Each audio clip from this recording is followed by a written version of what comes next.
ดนี่พ่อเฒ่าก็โยนไม่เศร้าไงเนาะจัดการได้ทิศปะนะแต่จัดเกียร์จังไหนแล้วพ่อเฒ่าบอกจัดการ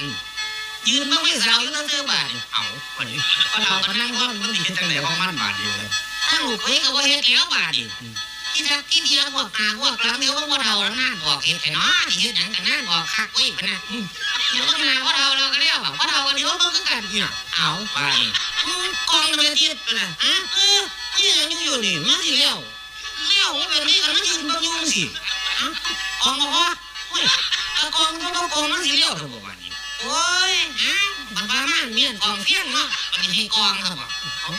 บกองนั่นล่ะมันเส้นก็เท่าว่า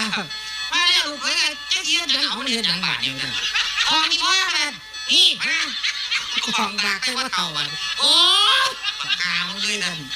กูว่าได้บอกกองนะกองเพี้ยนคนเอา